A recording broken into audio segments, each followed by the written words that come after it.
সন্মুখত বাংলাদেশৰ যি পলিটিক্যাল ডেভেলপমেণ্ট হৈছে আৰু আমাৰ ৰাজ্যতো কিছুমান পলিটিক্যাল ডেভেলপমেণ্ট হৈ আছে যাৰ পৰা এছাম ধৰ্মীয় উগ্ৰপন্থী মনোভাৱৰ লোক এটা নতুনকৈ তেওঁলোকে প্ৰাণ পাই উঠা আমি দেখা পাইছোঁ।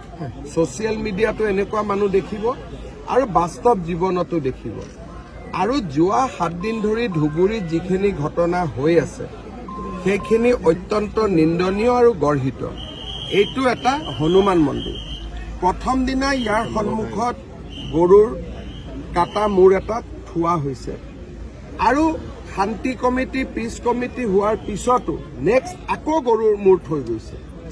এতিয়া এনেকুৱা ধৰণে যদি ঘটনাবোৰ চলি থাকে তেতিয়াহ'লে ৰাইজে যথেষ্ট অসুবিধাত পৰিব। এইবাৰ আনকি কটন কলেজৰ সন্মুখতো গৰুৰ কাটা মূৰ বা গৰুৰ বিভিন্ন হাড় বা বিভিন্ন অংগ পতংগ ৰখা হৈছে। গৰু কুৰবানীৰ কাৰণে অনা হয়, গৰু ৱেপনাইজ কৰিবৰ কাৰণে অনা নহয়।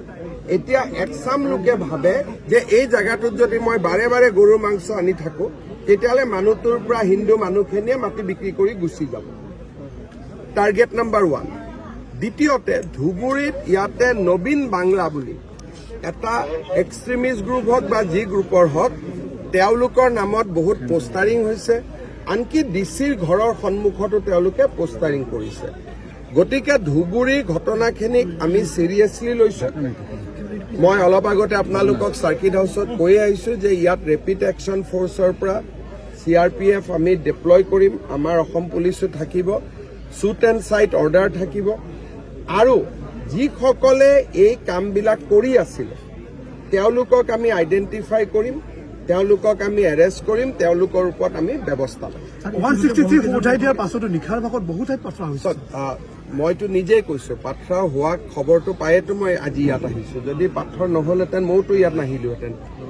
ৰাতি যে শিল মাৰি আছে মানুহৰ ঘৰত সেই খবৰটো গম পায়েতো মই ইয়াত আহিলোঁ।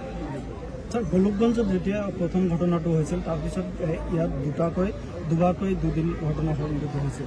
এই ক্ষেত্ৰত চিকিউৰিটি লেবছৰ এটা চিকিউৰিটি লেব শব্দটো এনেকুৱা যে ইয়াত এবাৰ গৰুৰ মূৰটো আহিলে, শান্তি কমিটি হ'ল, হিন্দু মুছলিম গোটেইখিনি মানুহ বহিলে, তেতিয়া পুলিচেওতো কি ভাবিব যে বুজাবুজি হ'ল।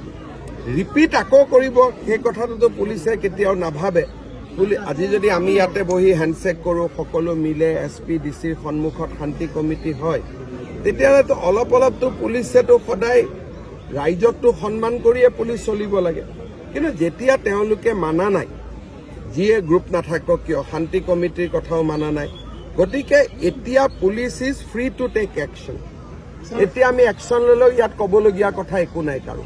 সাথে গুৰুত্বপূৰ্ণ কথা প্ৰথমতে ধুবুৰীৰ এই প্ৰথমতে ধুবুৰীৰ ইয়াতে পাওয়া গেল, তাৰপাছত তাৰ আগতে গোলকগঞ্জত পোৱা গ'ল। কালিলে ছাৰ 21 যিটো কালী মন্দিৰ মহামায়া মন্দিৰৰ সন্মুখত আপত্তিজনক বস্তু হৈছে, এইটো বোলে ফৰেনচিক লেবত উঠাইছে।